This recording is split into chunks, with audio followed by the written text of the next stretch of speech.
Hello everyone, welcome to our channel. आज का हमारा जो टॉपिक है वो है आइगन वैल्यू आइगन वेक्टर।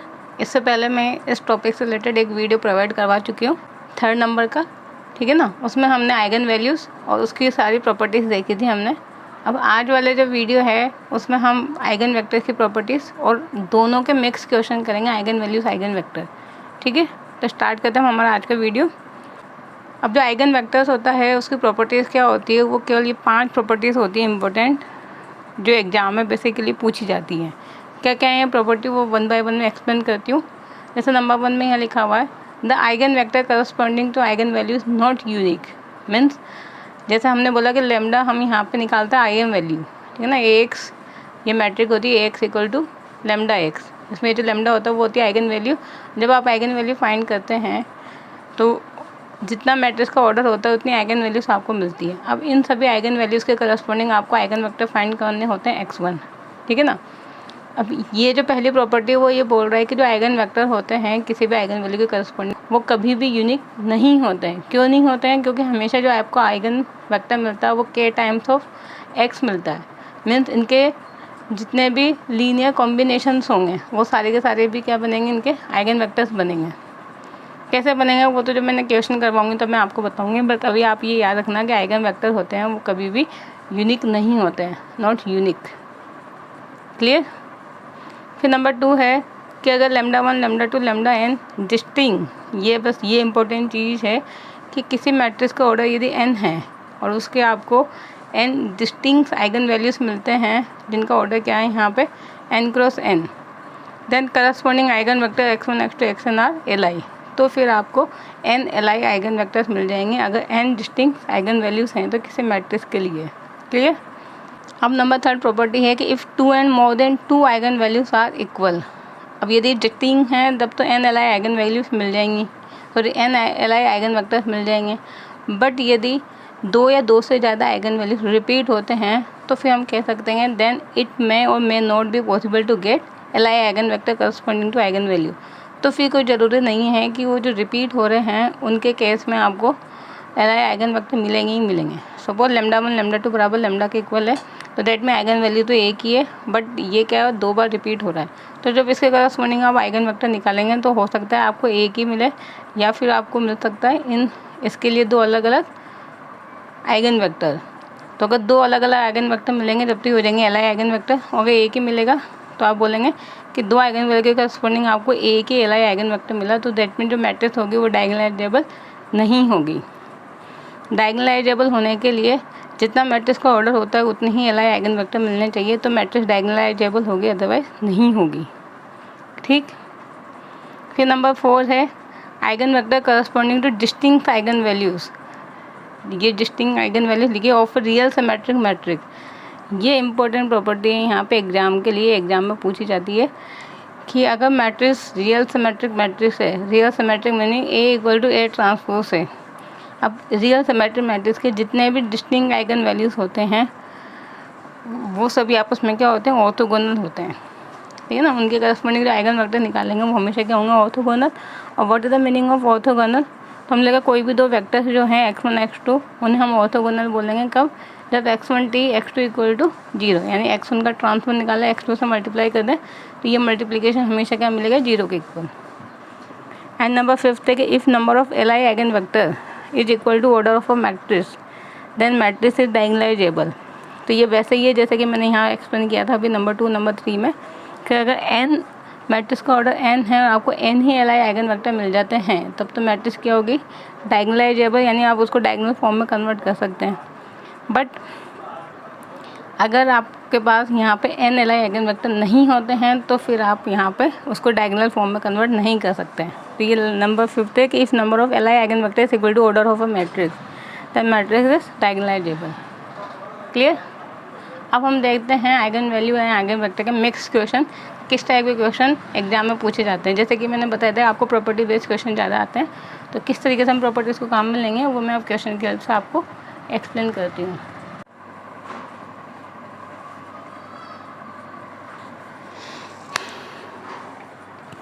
अब ये यहाँ पे आइगन वैल्यूज आइगन वेक्टर के कुछ क्वेश्चंस हैं, 1 बाय 1 इनको देखते हैं। जैसे फर्स्ट क्वेश्चन में इसमें बोला गया कि the eigen values of a matrix A, इस मैट्रिक्स ए के आइगन वैल्यूज कौन कौन से होंगे, A B C D 4 option.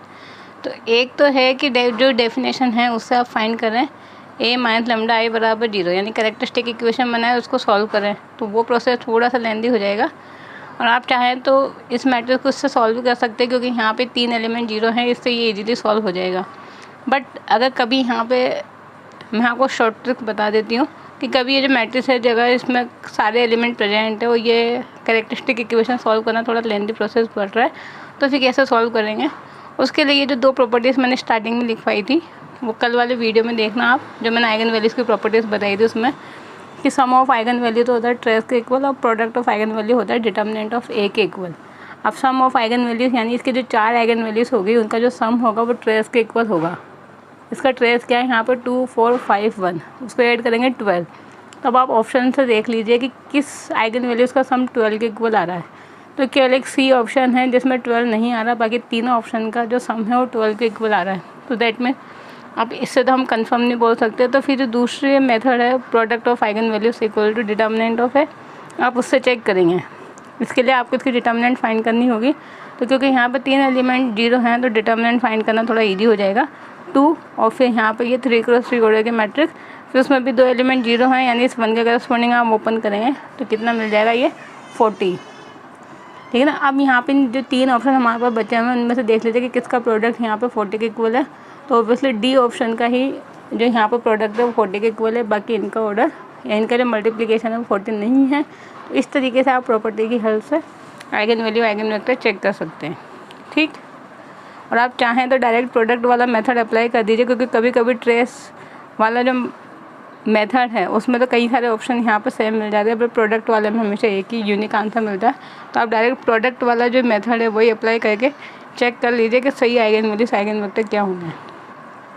तो ये तो हो गया एक टाइप का क्वेश्चन। अब सेकेंड टाइप का क्वेश्चन है, इसमें ये एक मैट्रिक्स इक्वेशन आपको गिवन है a की पावर 4 + 3a - 2i, और बोला गया है कि अगर a इसके इक्वल है तो फिर इस मैट्रिक्स इक्वेशन के क्या आइगन वैल्यूज़ होंगे। तो अब कैसे फाइंड करेंगे, उसके लिए सबसे पहले इस a के आपको आइगन वैल्यूज़ निकालने होंगे। तो जब भी मैट्रिक्स इक्वेशन के आपके आइगन वैल्यूज़ आइगन वेक्टर पूछेंगे तो हमेशा यहाँ पे 100% केस में जो मैट्रिक्स ए होगी वो या तो अपर ट्रायंगुलर फॉर्म में होगी या फिर लोअर ट्रायंगुलर फॉर्म में होगी। और according to property we know that the eigen values of a triangular matrix is just in diagonal element.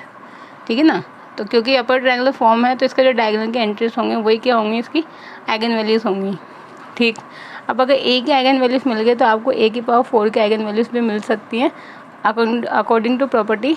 अगर ए की आइगन वैल्यूज़ λ1 λ2 λ3 है तो ए की पावर 4 के क्या होंगे, इन सब की पावर क्या लग जाएगी, पावर 4। तो 1 की पावर 4, 2 की पावर 4 और 3 की पावर 4। ठीक, फिर 3 है तो 3 यानी ए के आइगन वैल्यूज़ को 3 से मल्टीप्लाई करना है, तो इन सबको 3 से मल्टीप्लाई कर दिए तो 3 की आइगन वैल्यूज़ आ गई। अब हमें इस पूरे मैट्रिक्स इक्वेशन के आइगन वैल्यूज़ चाहिए, तो आप इसको सॉल्व कर दीजिए। ए की पावर 4 यानी पहले इसको ऐड करेंगे 1, फिर 3a यानी 3a - 2i। तो आइडेंटिटी मैट्रिक्स के आइगन वैल्यू 1 1 1 होते हैं, -2 से मल्टीप्लाई करेंगे तो -2 हो जाएगा। तो ये तो पहला आइगन वैल्यू आ गया 3 यानी 2। अब 2 कहाँ पे गिवन है, इन दोनों में गिवन है, यानी ये तो डिस्कार्ड हो गया बी और डी। तो फिर सेकंड निकालेंगे, सेकंड में क्या है, ए की पावर 4 यानी 16, फिर +3a यानी 6 माइनस के 2, तो ये कितना आ जाएगा 20। अब 20 किस में है, तो इन दोनों में 20 है, फिर आगे चेक करना पड़ेगा। फिर ए की पावर 4 का थर्ड कितना है 81, फिर 3a का कितना है +9। अब प्लस माइनस ये इसके अकॉर्डिंग लगेंगे, यहाँ प्लस लग रहा है तो यहाँ पे प्लस लगेगा, माइनस है तो यहाँ पे माइनस लगेगा। ठीक है ना। और फिर -2 आएगा, मैंने -2, तो ये कितना आ जाएगा 88। 88 मीन्स ऑप्शन नंबर ए सही है। इस तरीके से यहाँ पे कोई सी भी मैट्रिक इक्वेशन आपको दे दें, अगर आपको ये मेथड क्लियर है तो फिर आप किसी भी मैट्रिक्स इक्वेशन के यहाँ पे eigen values eigen vector find कर सकते हैं। ठीक, अब ये एक एग्जांपल मैंने दिया है जिसको आप लोग सॉल्व करके देखना। अभी जस्ट मैंने क्वेश्चन नंबर 2 करवाया था, उसी पे बहस है कि एक मैट्रिक्स है M जो कि अपर ट्रायंगुलर फॉर्म में है, और इस मैट्रिक्स इक्वेशन का आपको क्या निकालनी है, आइगन वैल्यूज निकालनी है। ठीक है ना। M² मैंने 2m + i, तो सॉल्व करके देखना और ABCD में से यहाँ से ऑप्शन बताना कौन सा ऑप्शन है। आप मुझे कमेंट करके भी बता सकते हो A B C और D कौन सा ऑप्शन सही है। ये एग्जाम्पल नंबर 1 मान सकते हैं, तो आप वहाँ पर लिख सकते हैं एग्जाम्पल नंबर 1 करेक्ट आंसर इस ABCD, जो भी आपको लगता है। ठीक, फिर नेक्स्ट 2 क्वेश्चन हमने वहाँ पे कर लिया। अब ये 3rd नंबर का क्वेश्चन है। अब ये भी अलग टाइप का क्वेश्चन है। इसमें क्या करना है कि ए का जो ऑर्डर है वो तो गिवन है 3 × 3 और उसका ट्रेस और डिटर्मिनेंट गिवन है। ठीक है ना, मैट्रिक्स के एलिमेंट नहीं पता है हमें, बट उसका हमें ट्रेस पता है, डिटर्मिनेंट पता है। अब उसमें से जो 3 आइगन वैल्यूज़ होंगे उनमें से एक आइगन वैल्यूज़ आपको गिवन है 1। ठीक है ना, 2 अननोन थे तो 2 हम इन इक्वेशन की हेल्प से सॉल्व कर लेंगे। तो फिर हमें आइगन वैल्यूज़ बतानी है इस मैट्रिक्स इक्वेशन की। तो ये ऊपर वाला ही नीचे वाला थोड़ा सिमिलर ही है, बट इसमें मैट्रिक्स गिवन थी तो हम आइगन वैल्यूज़ डायरेक्ट बता पा रहे थे। यहाँ पे पहला काम हमें आइगन वैल्यूज़ निकालनी होंगी, देन उसके बाद फिर इस मैट्रिक्स इक्वेशन को सॉल्व करना होगा। तो इस टाइप के क्वेश्चन को कैसे सॉल्व करेंगे उसके लिए हम सॉल्यूशन यहाँ देखते हैं। तो सपोज इसके जो 3 आइगन वैल्यूज़ होंगे वो हमने मान लिया λ1, λ2, λ3। अब उसके अकॉर्डिंग ट्रेस यानी सम ऑफ आइगन वैल्यू 3 है and product of eigen values कितना है, 2 के इक्वल है। बट इनमें से कोई एक आइगन वैल्यू आपको गिवन है 1, तो इन तीनों में से कोई भी एक आप मान लीजिए। मैंने यहाँ पे λ3 माना है, आप λ1, λ2 किसी को भी मान सकते हैं, आंसर में कोई इफेक्ट नहीं पड़ेगा, आंसर सेम ही आएगा। ठीक है ना, तो अगर मैंने λ3 को मान लिया तो दैट मीन्स λ3 की वैल्यू यहाँ पे 1 रख देंगे दोनों जगह, तो ये इक्वेशन कन्वर्ट हो जाएंगी इनमें। अब 2 इक्वेशन है, 2 अननोन है, सॉल्व करने के लिए यहाँ से मैंने किसी भी एक आइगन वैल्यू की वैल्यू निकाली, तो λ2 की वैल्यू निकाली इन द टर्म ऑफ λ1। अब ये क्वाड्रेटिक इक्वेशन बन गई, इसको सॉल्व करेंगे तो इसके फैक्टर्स पॉसिबल नहीं, तो श्रीधराचार्य विधि से हम इसको सॉल्व करेंगे। -b + -b² - 4ac/2a। सॉल्व करने पे ये 2 वैल्यूज़ आ जाएंगी, 1 + -i। ठीक, अब इसकी 2 वैल्यूज़ आई हैं, दैट मीन्स आपको ये करना होगा कि अगर λ1 की वैल्यू 1 + i है तो फिर ये जो हमने यहाँ पर λ2 निकाला था, λ2 = कितना था, 2/λ1। तो यहाँ पर λ1 की वैल्यू पुट करने पे इसको सॉल्व करेंगे तो आपको λ2 की वैल्यू मिल जाएगी। ठीक है ना, तो वो काम करने की ज़रूरत नहीं है, मैं आपको यहीं पे बता देती हूँ कि जब भी इस टाइप से आपको 2 इक्वेशन मिलेंगे तो 2 अननोन फाइंड करने के लिए जो क्वाड्रेटिक इक्वेशन में 2 वैल्यूज़ आएंगी वही दोनों वैल्यूज़ आपकी हो जाएंगी the remaining eigen vectors, sorry जो रिक्वायर्ड आइगन वैल्यूज़ है वो आपको मिल जाएंगी। ठीक है ना, तो यहाँ पे जो दोनों आपको वैल्यूज़ मिली है वो दोनों ही आपको आइगन वैल्यूज़ मिल जाएंगी। सॉल्व करने की ज़रूरत नहीं है। आप यहाँ पे जब पुट करेंगे वैल्यू तो λ2 की वैल्यू ये दूसरी मिलेगी 1 - i। अगर λ1 की वैल्यू 1 - i मानेंगे तो λ2 की वैल्यू 1 + i मिल जाएगी। ठीक है ना, तो यहाँ जो 2 वैल्यूज़ मिलेंगी वो इन दोनों अननोन्स की वैल्यू होगी, वो आपने कंसिडर कर ली λ1, λ2 और λ3 हमने 1 माना ही था। अब तीनों आइगन वैल्यूज़ आ गई। अब हमारा काम है कि जो मैट्रिक इक्वेशन थी a² - 2i, इसके आइगन वैल्यूज़ निकालनी होंगी। तो जैसा भी हमने सॉल्व किया था वही काम करना है। अगर a के आइगन वैल्यूज़ 1 + i है तो a² की कितनी हो जाएगी, 1 + i का होल स्क्वायर -2a का मीनिंग -2। इसको सॉल्व करेंगे तो ये आ जाएगा। फिर अगर a के आइगन वैल्यूज़ 1 - i है तो a² की कितनी हो जाएगी, 1 - i का होल स्क्वायर, फिर कितना -2। ठीक है ना, -2a का मीनिंग -2। इसको भी सॉल्व करेंगे ये आ जाएगा। और अगर थर्ड है a के आइगन वैल्यूज़ 1 है तो a² की भी कितनी होगी, 1 होगी, -2 = -1। तो इस तरीके से आप इसको सॉल्व करके फाइनल आंसर बताएंगे। अब ये जो है वो किस ऑप्शन में है वो आप देख लें। एक तो आ रहा है -1, तो ये दोनों तो वैसे डिस्कार्ड हो गए, a और c। तो फिर 2 के साथ क्या आ रहा है, i-1। तो इन दोनों में से 2 के साथ i-1 यहाँ पर, 2 के साथ i-1 यहाँ पर है, बट -2 के साथ i+1, तो यहाँ पर ये डी ऑप्शन सही होगा, ये बी ऑप्शन गलत होगा। इस तरीके से हम ये इस टाइप के क्वेश्चन को सॉल्व करेंगे। अगर मैट्रिक्स ए ना गिवन होगा, इसका ट्रेस और डिटर्मिनेंट गिवन है, तो फिर ये मेथड होगा सॉल्व करने का। क्लियर। अब ये नेक्स्ट एग्जांपल है, जब ये जस्ट मैंने क्वेश्चन करवाया तो उस पर बेस्ड है। आप लोग इसको सॉल्व करना, ABCD 4 ऑप्शन में से बताना कौन सा ऑप्शन सही है। इसमें गिवन है n एक स्क्वायर मैट्रिक्स है जिसका ऑर्डर 2 है और दैट मीन 2 ऑर्डर का है, तो इसके 2 आइगन वैल्यूज़ होंगे। अब उसका डिटर्मिनेंट गिवन है 9 और सम ऑफ द डायगोनल एंट्रीज = 10, यानी दोनों आइगन वैल्यूज़ का जो सम है वो 10 के इक्वल है। Then the eigen values of n, ABCD 4 option. आप चाहें तो जो प्रॉपर्टीज़ है sum of eigen value and determinant product of eigen value, उससे भी फाइंड कर सकते हैं कि इनमें से किसका सम 10 के इक्वल है और किसका प्रोडक्ट 9 के इक्वल है। ठीक है ना, और अदरवाइज जो स्टैंडर्ड मेथड है उससे तो आप सॉल्व कर ही लेंगे। λ1 + λ2 = 10 गिवन है और λ1 λ2 प्रोडक्ट तो 9 गिवन है और जो सम है वो 10 के इक्वल गिवन है। ठीक है ना, अब ऑप्शन से भी चेक करके देख सकते हैं कि दोनों कंडीशन किस पे सेटिस्फाइड हो रही है। बाकी स्टैंडर्ड जो मेथड है कि किसी भी एक आइगन वैल्यूज़ की वैल्यू निकाल के यहाँ पुट करेंगे और उसको क्वाड्रेटिक इक्वेशन में कन्वर्ट करेंगे, उसके रूट्स निकालेंगे, जो 2 रूट्स मिलेंगे वही इसमें से आंसर होगा। ठीक है ना, सॉल्व करके देखना। अब नेक्स्ट नंबर 4 टाइप का क्वेश्चन है। हम तो बोला जाएगा लार्जेस्ट आइगन वैल्यू बताइए किसी भी मैट्रिक्स ए की। तो अब यहाँ पे ये जो डेफिनेशन थी लार्जेस्ट आइगन वैल्यू की वो क्लियर होनी चाहिए, और मैंने इसके जस्ट जो नंबर 3 वीडियो है उसमें आपको प्रॉपर्टीज़ के अंदर पढ़ाया था।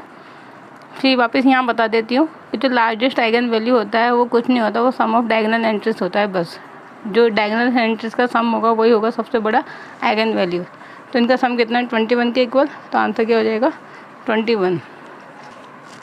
फिर नेक्स्ट अगर spectrum of a matrix A. अब स्पेक्ट्रम क्या होता है ये भी मैंने डेफिनेशन बताई थी, फिर भी मैंने यहाँ मेंशन कर दी। The set of all the eigen values of matrix A. इस मैट्रिक्स ए के जितने भी आइगन वैल्यूज होंगे उनका जो सेट होगा, this set known as spectrum. तो कुल मिला के आपको इसके आइगन वैल्यूज निकालने हैं। अब या तो आप आइगन वैल्यूज इसका निकालने के लिए कैरेक्टरिस्टिक इक्वेशन को काम में लेंगे। जो कैरेक्टरिस्टिक इक्वेशन होती है माइनस लैम्डा इक्वल टू 0, या तो इसको सॉल्व करेंगे क्योंकि यहाँ पे ये स्टैंडर्ड मैट्रिक्स नहीं गिवन है, या फिर आपके पास प्रॉपर्टीज़ पता है कि sum of the eigen values, इसका सम कितना है आइगन वैल्यूज़ का ट्रेस के इक्वल। तो sum of the eigen values equal to trace, तो ट्रेस कितना आ गया -1। तो ये अगर सारी आइगन वैल्यूज़ है तो इनका सम भी क्या होना चाहिए -1 के इक्वल। तो ऑप्शन से चेक कर लेंगे किसका सम -1 है। तो यहाँ तो क्लियरली दिख रहा है कि ऑप्शन नंबर सी में -1 है, बाकी किसी का भी सम -1 के इक्वल नहीं है। बट सपोज 2 या 2 से ज़्यादा ऑप्शन यहाँ पर मैच हो जाते हैं, यानी उनका भी सम -1 आता, तो फिर आप डिटर्मिनेंट वाला केस निकाल दें कि इसका डिटर्मिनेंट निकाल कर देख लेते हो, जो कि ईजी होता। फिर डिटर्मिनेंट का जो आंसर आता उससे चेक करते कि इनका जो प्रोडक्ट है वो कौन सा आंसर से मैच हो रहा है, ठीक है ना। तो इस तरीके से आप ऐसे क्वेश्चन को, ये जो 2 प्रॉपर्टीज़ है sum of eigen value and determinant of A equal to product of eigen value, इससे इजीली किसी भी क्वेश्चन को सॉल्व कर सकते हैं। ये इक्वेशन आपको सॉल्व करने की ज़रूरत नहीं है क्योंकि ये थोड़ा लेंदी प्रोसेस हो जाता है। इसमें 5 मिनट एटलीस्ट आपको 5 मिनट लगेंगे सॉल्व करने में, और फिर भी ज़रूरी नहीं है कि जो आइगन वैल्यूज़ मिलेंगे आपको सही मिलेंगे। तो ये जो फर्स्ट एंड सेकेंड प्रॉपर्टीज़ हैं इससे ईजी हो जाता है क्वेश्चन को सॉल्व करना, ठीक। अब लास्ट नंबर 6 एग्जाम्पल है। इसमें गिवन है कि एक मैट्रिक्स ए गिवन है और बी जो है वो ए की हेल्प से बनाई गई न्यू मैट्रिक्स है। Then A B C D 4 option है कि eigen values of B is purely imaginary, eigen values of A is 0, all eigen values of B are real and A has a non zero real eigen values. कि A B C D में से कौन से option सही होंगे, ठीक है ना। ये जो ए मैट्रिक्स है तो जो ऑप्शन में है वो ए और बी दोनों के लिए पूछा गया है, तो पहले हम ए के लिए भी चेक कर लेते हैं। अब यहाँ पे 2 केस हैं कि चाहे तो आप जो मैंने यहाँ पे स्टैंडर्ड मेथड है कैरेक्टरिस्टिक इक्वेशन से सॉल्व करके बताया है, बट आप जो प्रॉपर्टीज़ है sum of the eigen values and product of eigen values उससे भी चेक कर सकते हैं, ठीक है ना। अगर eigen values of A is 0, कि किसी भी मैट्रिक्स का अगर आइगन वैल्यू 0 के इक्वल है, दैट में उसका जो प्रोडक्ट होगा यानी उसका जो डिटर्मिनेंट होगा वो 0 के इक्वल आना चाहिए, यदि कम से कम एक आइगन वैल्यू भी 0 के इक्वल है। तो आप इसका डिटर्मिनेंट चेक करके देख लेना क्या वो 0 के इक्वल आ रहा है। तो ऑब्वियसली 0 नहीं आएगा क्योंकि ये तो 0 देगा, बट ये जो क्रॉस मल्टीप्लिकेशन है वो 0 नहीं देगा, तो ये ऑप्शन तो वैसे डिस्कार्ड हो गया। बाकी स्टैंडर्ड मेथड से भी मैंने चेक कर रखा है। फिर ए है कि ए है जो non zero real eigen value, क्या ए का कोई भी एक non zero real eigen value होगा। तो अब इसके लिए मैंने यहाँ पे बोला कि इसका जो सम है वो क्या आ रहा है 0 प्लस आयोटा, यानी आयोटा के इक्वल आ रहा है, ठीक है ना। 2 आइगन वैल्यूज़ है, 2 आइगन वैल्यूज़ का सम में λ1 प्लस λ2 इक्वल टू आयोटा के इक्वल आ रहा है।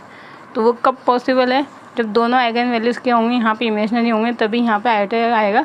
क्योंकि हमें पता है कि जो आइगन वैल्यूज़ होती हैं अगर वो इमेजिनरी हैं तो वो पेयर में मिलेंगी, या तो 2 मिलेंगे या 4 मिलेंगे 6 मिलेंगी, कभी भी 1 3 5 के फॉर्म में नहीं होती है। तो अगर इन दोनों का सम आयोटा आ रहा है तो तभी पॉसिबल है जब दोनों की दोनों आइगन वैल्यूज़ क्या हो, इमेजिनरी हो, ठीक है ना। ऐसा नहीं कि एक रियल है एक इमेजिनरी हो, दोनों का सम आयोटा आ जाए। तो वो ऑब्जर्वेशन से भी आप बेसिक यहाँ पे जो नॉलेज है उससे भी आप देख के बता सकते हो कि अगर ट्रेस जो है वो आयोटा यानी इमेजिनरी नंबर आ रहा है, दैट में both eigen value must be imaginary number. तो ये भी वैसे डिस्कार्ड हो गया कि इसका कम से कम एक रियल आइगन वैल्यू होगा। बाकी जो स्टैंडर्ड मेथड है उससे मैंने चेक करके बता रखा है। इसकी कैरेक्टरिस्टिक इक्वेशन निकाली इस तरीके से, डायगोनल के एलिमेंट में से आपने लैम्डा माइनस कर दिया। अब इसको सॉल्व करेंगे तो एक क्वाड्रेटिक इक्वेशन मिल जाएगी लैम्डा की फॉर्म में, जिसको श्रीधराचार्य विधि से सॉल्व किया।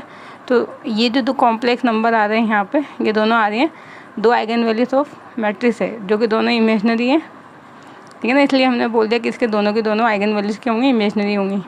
तो ऐसे ये बी और डी ऑप्शन तो डिस्कार्ड हो गया। अब हम आते हैं आइगन वैल्यूज़ ऑफ बी। तो ए ऑप्शन में है कि बी की all eigen values of B are purely imaginary या all eigen values of B are real. तो अब रियल होंगी, इमेजनरी होंगी, उसके लिए हमें ये इक्वेशन सॉल्व करनी होगी। A transpose A bar, A transpose का मीनिंग है कि इनके रो एंड कॉलम को इंटरचेंज कर दीजिए, और ए बार का मीनिंग है इनका कॉम्प्लेक्स कॉन्जुगेट ले लीजिए। मीन्स जहाँ जहाँ आयोटा है वहाँ वहाँ माइनस आयोटा पुट करना है। तो ये बन जाएगा माइनस आयोटा, ये बन जाएगा प्लस आयोटा, ये बन जाएगा माइनस आयोटा, ये बन गया ए बार। अब दोनों को मल्टीप्लाई करना है, ये मैंने मल्टीप्लाई कर दिया, जैसे सिंपल मल्टीप्लाई करते हैं वैसे। अब ये जो मैट्रिक्स आ गई ये बी, अब ये जो मैट्रिक्स बी है इसके सारे के सारे आइगन वैल्यूज़ क्या होंगे, रियल होंगे, इमेजनरी होंगे। तो अब अगर आप प्रॉपर्टी से भी चेक करना चाहें तब भी कर सकते हैं, बट उससे कंफर्म नहीं बोल सकते आंसर।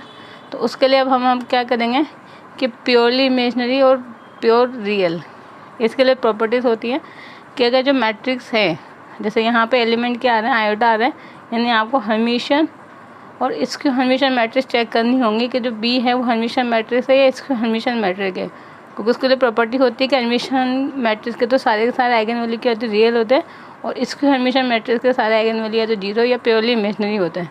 तो बी है तो हमने इसका बी थीटा निकाला, यानी इसका कॉन्जुगेट निकाल कर ट्रांसफर निकालेंगे।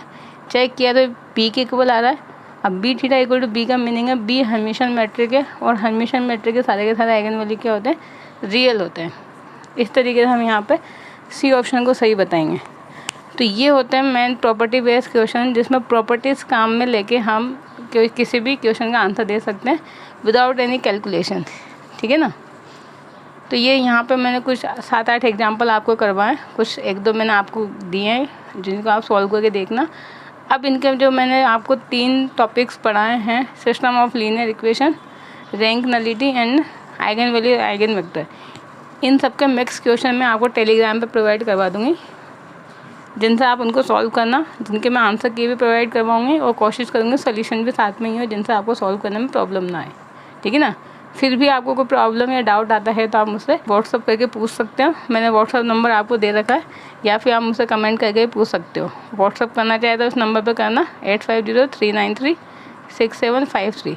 केवल आप इसमें अपने डाउट्स सेंड किया कीजिए, जो आपको डाउट्स हो, जो भी मैं आपको क्वेश्चन देती हूँ उनसे रिगार्डिंग कोई डाउट हो तो आप इस नंबर पे पूछ के आप मुझसे इजीली क्वेश्चन पूछ सकते हैं। जब भी मैं फ्री होंगी मैं आपके क्वेश्चन देके उनके आंसर कर दूँगी। ओके, सो ये आज का हमारा जो टॉपिक है eigen vectors and its properties and कुछ examples related to eigen values eigen vector, ये कंप्लीट होता है। अब कल से जो हमारे वीडियोस स्टार्ट होंगे वो स्टार्ट होंगे वेक्टर स्पेस, फिर सब स्पेस, फिर linear transformation, then basis, dimension, rank, nullity, ये जो सब टॉपिक्स हैं ये सारे के सारे हम अब इनको स्टार्ट करेंगे 1 बाय 1। तो सबसे पहले स्टार्ट करूँगा मैं वेक्टर स्पेस और सब स्पेस से, ठीक है ना। So I hope guys you like this video, और यदि आपको सही लगते हैं वीडियोस तो आप लाइक शेयर और सब्सक्राइब किया कीजिए चैनल को, और वीडियोस को अपने फ्रेंड के साथ ज़्यादा से ज़्यादा शेयर किया कीजिए। जितना ज़्यादा से ज़्यादा आप शेयर करेंगे अपने फ्रेंड के साथ उतना उनको भी बेनिफिट मिलेगा इन वीडियोज़ का। So thank you guys for watching my video, thank you.